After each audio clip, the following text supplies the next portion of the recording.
Ce week-end, les Nations Unies ont donc réagi à cette énième provocation algérienne suite à l'agression physique d'un diplomate algérien contre un diplomate marocain. C'était lors de cette réunion du comité 24 des Nations Unies qui s'est tenue aux Caraïbes. Les Nations Unies ont donc qualifié de malheureux le fait que cette réunion ne se soit pas déroulée de manière pacifique. On rappelle que le chef de mission adjoint près l'ambassade du Maroc à Castries, à Sainte-Lucie, Mohamed Ali El-Khamlichi, a été victime jeudi dernier, donc à Saint-Vincent et Grenadines, dans les Caraïbes, d'une agression physique commise par le directeur général du ministère algérien des Affaires étrangères et chef de la délégation algérienne, Soufiane Mimouni, qui était selon la MAP dans un état d'hystérie au moment des faits. Le diplomate marocain a été transporté à l'hôpital pour recevoir les soins nécessaires. Une plainte accompagnée d'un rapport médical détaillé a été déposée par la victime devant la police locale. Par ailleurs, samedi, le Maroc a exigé des excuses de l'Algérie, ce à quoi Alger a répondu en dénonçant notamment, je cite, une piètre mise en scène. Alors, Mourtada Kalami, quand le régime algérien est effectivement prêt à toutes ces provocations, a fortiori quand il s'agit de leurs diplomates, est-ce que la diplomatie peut encore faire quelque chose ou bien force est de constater que c'est peine perdue avec nos voisins ? En tout cas, peine perdue, j'espère que non, parce que ça serait... Mais c'est quand même ennuyeux. Alors oui, pour compléter le tableau, évidemment... c'est Alger porte plainte aussi, prétend que l'affaire a été montée. Alors à leur tour, ils demandent des excuses. Ils demandent des excuses. Alors puisque l'ambassadeur d'Alger a été convoqué à Rabat, l'ambassadeur du Maroc à Alger a été convoqué à son tour. Enfin, c'est vraiment la cour de récréation cette affaire, quoi. C'est le coup de poing à la cour de récré. Monsieur, c'est pas moi, c'est lui. C'est pas vrai, c'est lui qui a commencé. Enfin, on n'en sort plus. Alors bon, après, il faut les excuser. Les malheureux, ils sont nerveux avec tout ce qui se passe, avec le retour du Maroc dans l'UA, avec le fait que de plus en plus de pays se détournent de la ligne qu'a défendue Alger. À tort, bien évidemment, de notre point de vue, c'est évident. Ça prouve une certaine nervosité du pays qui sait plus très bien comment s'en sortir. Voilà, et puis peut-être que dans les Caraïbes, il faut faire attention à ce qu'on boit au bar de l'hôtel. Je pense que ça a l'air dangereux. Alors, Driss Aïdan, est-ce que le régime algérien fait aujourd'hui une obsession du Maroc ? On a vu passer notamment un papier qui parlait de névrose obsessionnelle, la diplomatie algérienne. Oui, et puis ça ne va pas s'arranger. Vous savez, entre comment dirais-je, l'essor fantastique qu'a pris la diplomatie marocaine ces dernières années, ouvrir une ambassade à Cuba. Alors là, coup de génie. On ne pouvait pas souhaiter pire pour entretenir la névrose socialo-algéro, FLNO, pétro-algérienne. Donc évidemment que tout cela ne va pas dans le sens de la provocation. Par parenthèse, ça veut dire clairement que l'Algérie et le Polisario, ce ne sont plus qu'une seule et même chose. Ça a été prouvé là. Voilà. Alors je ne sais pas si par rapport à mon camarade, si c'était de la grenadine qu'il y avait dans le verre du monsieur ou autre chose, ça ne me regarde pas.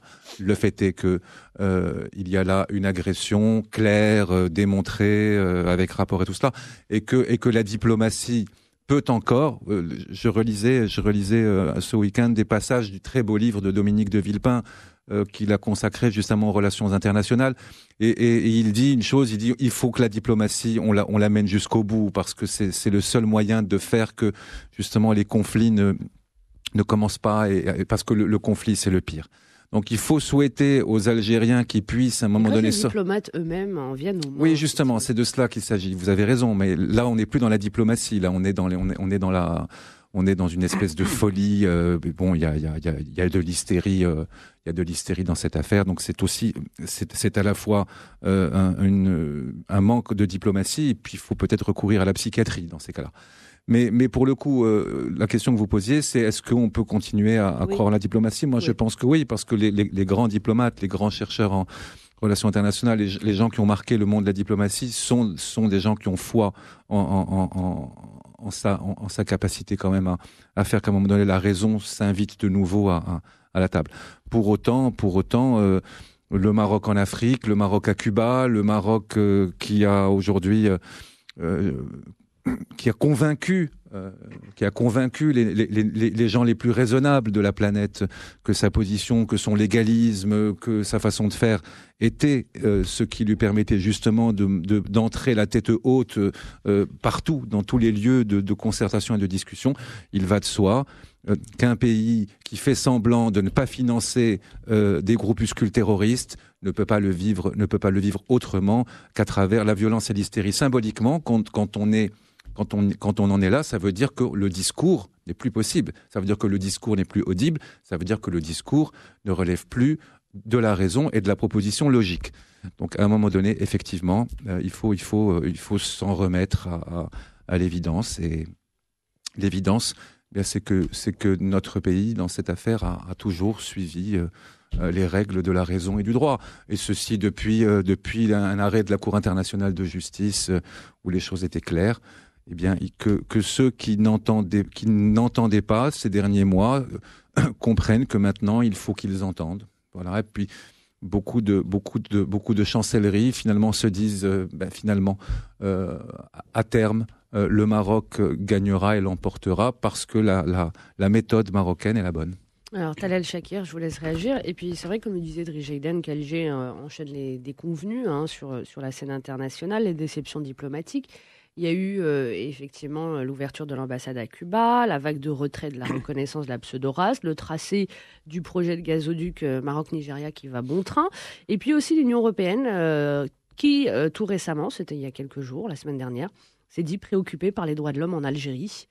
En plus de ça, l'économie algérienne à la dérive. En gros, rien ne va plus pour nos voisins. Est-ce que, finalement, quel choix ont aujourd'hui nos voisins algériens face à eux ? Et en plus de ça, un président absent, effectivement, oui. et donc un gouvernement un peu transparent et puis très mal articulé aussi, avec des élections qui ont eu lieu, avec des résultats qui sont effectivement fades, comme toutes les élections d'Algérie. Le FLN a repris le pouvoir, donc les Algériens ont perdu aussi beaucoup d'espoir en cette politique-là. Et c'est vrai qu'il y a aussi comme une forme de vide dans cette diplomatie algérienne. On l'a bien vu. Alors de l'autre côté, le voisin marocain, il y a les tournées royales au Kenya, Rwanda, Nigeria, des pays amis à l'Algérie où ils pensaient jamais que le roi allait mettre les pieds effectivement dans cette zone-là, alors qu'il a été bien reçu. Il y a eu également des parts de marché, là où on a signé près de 2000 contrats, faut bien le rappeler, immobilier, bancaire, télécommunications. Donc ce sont des parts de marché importantes qui montrent l'implantation, qui montrent l'interdépendance aussi dans l'avenir. Puis vous avez aussi Guelgalat, il y a eu cette décision du Conseil de sécurité qui était en la faveur du Maroc, qui a demandé à ce que le Front Polisario sorte de la région et à ce que effectivement que l'arbitrage soit fait. Donc c'est une victoire marocaine. Et puis il y a cette progression du Maroc effectivement sur pas mal de points. Je pense que ça peut agacer et je trouve ça dommage nos voisins algériens. Alors ensuite, le Maroc a dépassé cette question de l'unanimité. Là c'est un autre point, c'est-à-dire que pour le dossier effectivement du Sahara marocain, le Maroc n'attend pas l'unanimité. Il l'a bien rappelé et il compose avec ceux qui veulent composer. Et puis il travaille autrement. Alors qu'avant, on avait cette politique de la chaise vide qui permettait justement à des personnes qui étaient contre notre cause nationale de pouvoir remplir cette chaise-là. Aujourd'hui, on voit bien que Alger, qui devait être un membre observateur, devient un membre actif. Ça n'est pas normal. Et puis une agression à la main, c'est effectivement une première dans les annales de la diplomatie. C'est ce que j'allais poser comme question, effectivement. Exactement. Est-ce que c'est la première fois qu'on voit ça ? Parce que des pays rivaux, on en a à l'appel, bien sûr, effectivement, sur la scène internationale. Justement, à ma connaissance, effectivement, j'ai jamais entendu parler de Il y a une déontologie, il y a une classe diplomatique, il y a un code diplomatique qu'on doit avoir, on n'en arrive pas aux mains.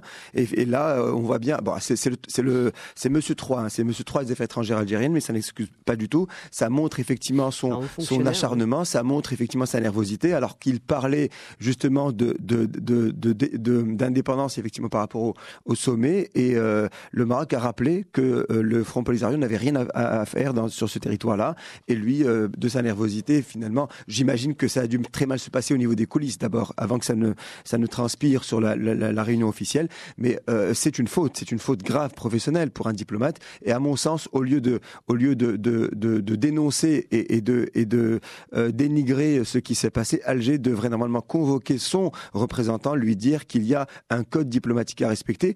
Et surtout, quand même, il y va tout de même entre deux pays. Vous savez, ce que symbolise une agression physique d'un diplomate, c'est presque un acte de guerre. Donc là, on est quand même sur une provocation extrême. Heureusement que le Maroc garde son sang-froid, rappelle encore une fois ce qu'est ce code diplomatique et le respect qu'il doit y avoir. À mon sens, les deux pays n'ont pas intérêt à ce que ça monte dans ce sens-là. Et puis surtout, Alger devrait comprendre à terme que se ranger du côté où ils sont aujourd'hui est un faux calcul, en tout cas dépassé, anachronique. Se ranger du côté du Maroc, c'est construire quelque chose. Et je pense qu'il faut qu'ils commencent à le comprendre. Aujourd'hui, il n'y a plus d'intérêt, il n'y a plus de raison d'être. La majorité des pays du monde, effectivement, ont reconnu la marocanité du Sahara. Il n'y a pas d'ambiguïté là-dessus. Il faut travailler dans ce sens-là. Et ce type de malaise, quelque part, sur le plan de la posture algérienne officielle, conduit à ce type d'exaction, à ce type de comportement qui, effectivement, peut disons, venir du côté plus émotionnel que raisonnable. Alors, Driss Jaidan, je crois que vous vouliez réagir. Et revenir aussi à cette haine viscérale, finalement. On peut parler de haine aujourd'hui du régime algérien. Est-ce qu'elle n'a que pour but, finalement, comme on le disait, comme souvent on le voit dans la presse, est-ce qu'elle a pour but que de faire diversion sur ce qui se passe en interne à Alger, ou est-ce que ça va beaucoup plus loin que cela, puisque ça en devient presque suicidaire pour le régime algérien? Oui, alors il y a une très belle analyse du régime algérien dans un livre de Mohamed Cherkaoui, sociologue marocain, autorité, chercheur au CNRS, autorité, qui a écrit un livre sur les enjeux sociaux au Sahara marocain.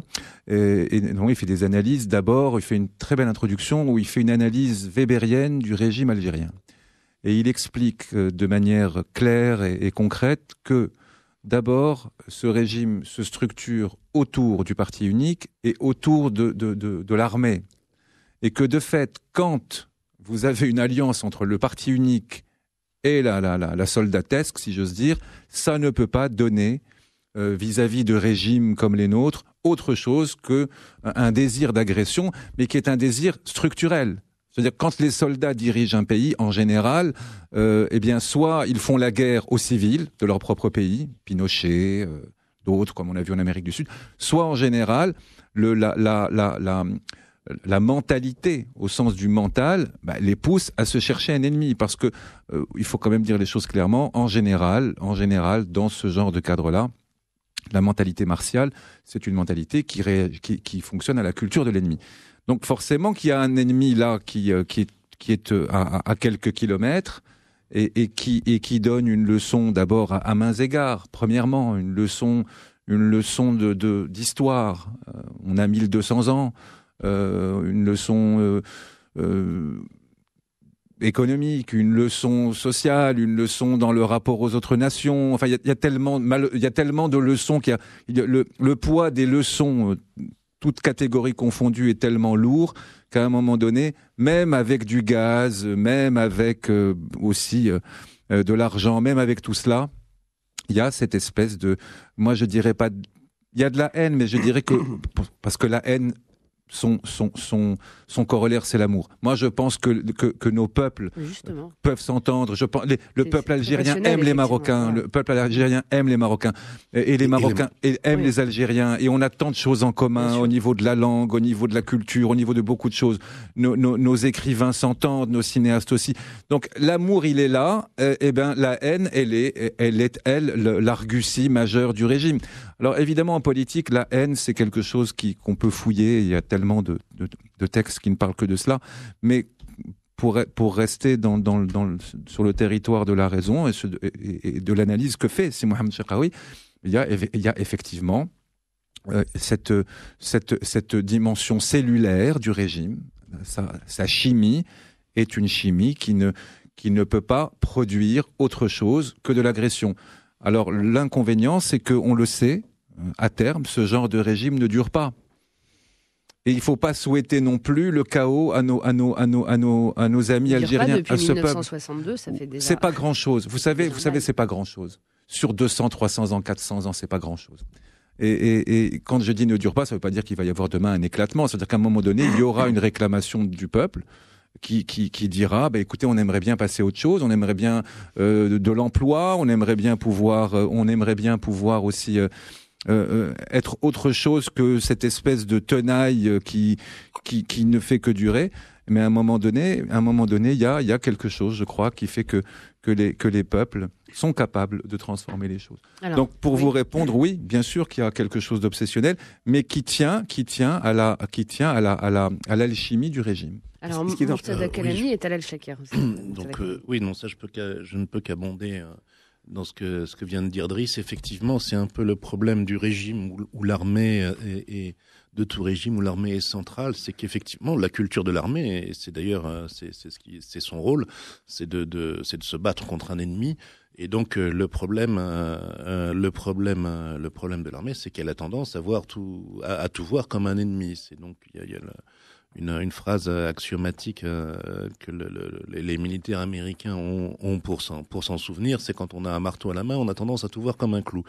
Donc effectivement, c'est un petit peu le syndrome. Pour continuer aussi sur ce que vient de dire Driss, il y a une volonté dans le peuple algérien de ce que le régime algérien change. Alors, ils veulent pas détruire leur pays. C'est d'ailleurs pour ça que c'est pas seulement à cause d'une répression, c'est aussi pour ça. C'est parce qu'entre coincé entre le fils ou ses descendants et le FLN, ils préfèrent encore l'ordre.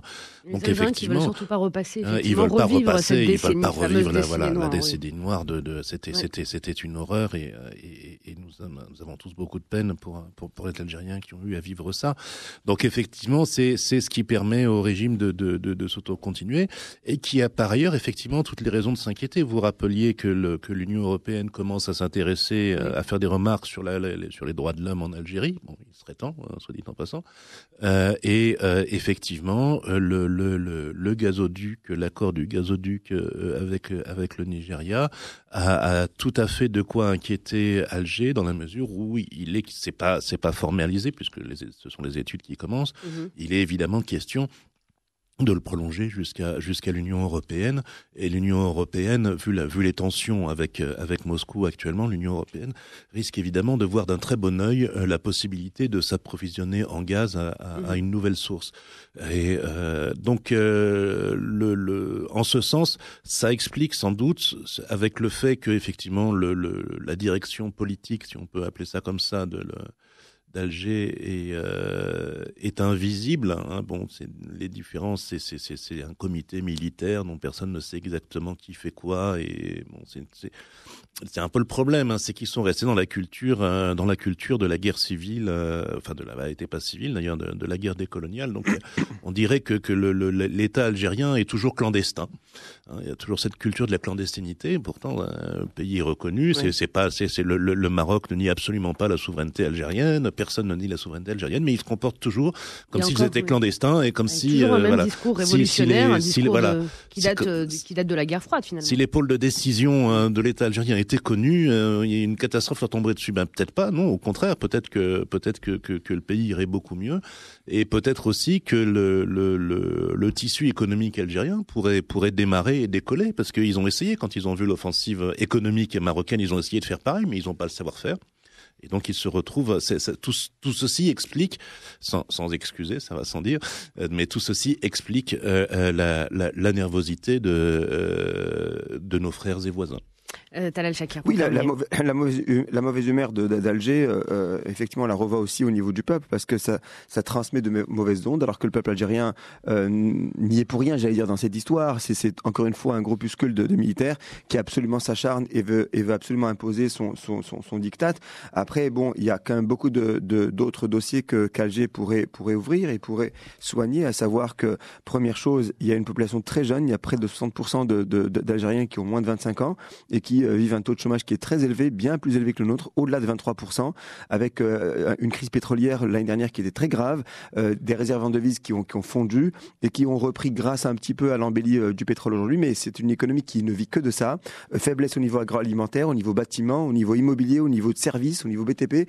Et là, je vois encore une fois beaucoup de coordination avec le Maroc. Et c'est dommage parce que les seules fois où je me souviens encore où les frontières étaient ouvertes, justement, ça a complètement dynamisé cette zone orientale, avec avec Oujda et l'Ouest algérien dans l'échange de produits, dans l'échange de commercial tout simplement. Et c'est dommage parce que justement il faut comprendre que l'Union européenne, qui est sortie de 2 guerres mondiales avec effectivement un passif extrêmement lourd, a quand même réussi à réfléchir grâce à Jean Monnet et Robert Schuman en 57 leur avenir avec un avenir économique. Il n'y a que ça qui fonctionne. L'interdépendance économique fait oublier les problèmes politiques. Et aujourd'hui, il me semble que de toute façon, l'intégration régionale du Maghreb est obligatoire, même si beaucoup parlent d'adieu. Ça n'est pas possible. Regardez quelles sont les difficultés qu'on a aujourd'hui par rapport à la CEDEAO, parce que d'abord géographiquement, c'est pas pareil. L'acceptation, le transport, alors que ce sera pourtant plus facile. Oui, justement, mais enfin, je ne le pense pas. J'ai pas entendu. Qu'est-ce qu'elle dit? Ce sera pourtant plus facile. C'est pas sûr parce que non, mais de toute façon, l'intégration régionale, elle a quelque chose de magique, c'est qu'elle est physique. Et plus vous avez une proximité, plus c'est facile. Or, la CEDEAO n'est pas la proximité par rapport au Maroc. Bon, il y aura quelques difficultés parce qu'on est séparés par la Mauritanie et le Niger, 2 pays qui posent problème au niveau transport. Et ça, on le sait parfaitement qu'au niveau du Mali, il y a Kidal en feu et on peut pas avancer par rapport à cela. Il faut y arriver en bateau ou en avion. Mais effectivement, c'est un crève-cœur d'abandonner cette idée d'un Maghreb uni. Exactement, c'est tout à fait ça. Oui, mais ça suppose aussi, que ce soit aussi triste que de voir ça. Ça suppose un étalonnage au niveau des régimes aussi. Oui. Moi, vous êtes trop jeune, Naïma, pour vous souvenir de cette image, mais mon vieil ami Talal se souvient de la manière dont Chadli Ben Jdid, feu Sa Majesté le roi Hassan II, Kadhafi, Ben Ali, tout le Maghreb uni se tenait la main. Et c'est vrai que notre génération, on était jeunes à l'époque. 87, 88. Voilà. Et c'est une image qui nous a marqué, sortant au balcon, souriant. On s'est dit, ça y est, quelque chose de nouveau se prépare. Mais le problème, c'est que là aussi, il y a une sociologie politique et même peut-être une anthropologie politique à faire. C'est que ça suppose aussi qu'au niveau des régimes, il y ait des lieux et des assonances, où c'est bien de s'attraper par la main, mais à un moment donné, quand vous avez un régime où il y a un parti unique avec des généraux, en Libye, quand vous avez un autocrate qui est dans le clanisme, regardez comment ça a fini.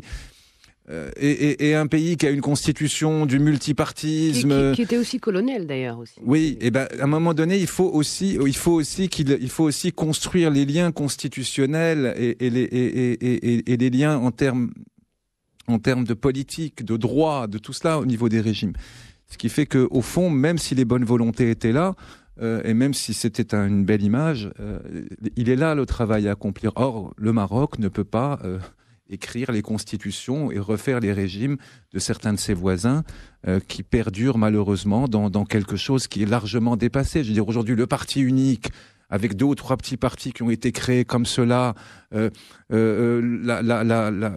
l'idée que vous avez des généraux ou des militaires qui continuent de s'occuper et du parti et du gaz, et de l'économie et de tout, avec des jeunes gens qui sont au chômage, avec pas de société civile, avec l'étrangeté aussi d'une presse qui caricature tout cela. Vous dire, il y a une espèce de mélange des genres qui fait penser à ces régimes que vous avez dans Tintin. Vous savez, dans Hergé, il avait aussi comme ça en Amérique du Sud, il y avait ces ambiances folkloriques chez certains auteurs aussi.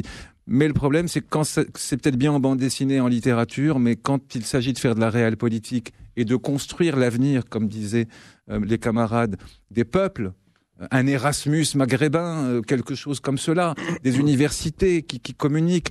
Ça, c'est déjà, le pire, c'est que c'est déjà en place avec la CEDEAO, sans que ça soit formalisé, institutionnalisé. Il y a déjà cette circulation des étudiants. Absolument. Et alors que les écrivains s'entendent, alors que les artistes s'entendent, alors que les musiciens s'entendent, eh bien que ce régime comprenne qu'il a vieilli, que c'est un vieux patriarche aigri et qu'il laisse la main à l'avenir. Merci pour vos interventions. Un tout dernier mot, un mot. Malheureusement, l'état de santé du président algérien ne permet pas de rencontre en lieu entre les chefs d'État, ce qui n'était pas le cas il y a encore 20 ans, quand Hassan II se retrouvait avec Feu Benjid aussi. Là, aujourd'hui, c'est quasi impossible. Et c'est vrai que c'est gênant, parce que le régime algérien cache son président, tout simplement, il faut le dire comme cela, et que ce type de questions s'ouvre et peut se débattre en amitié, dans un déplacement privé ou public, en tout cas, entre 2 chefs d'État qui pourraient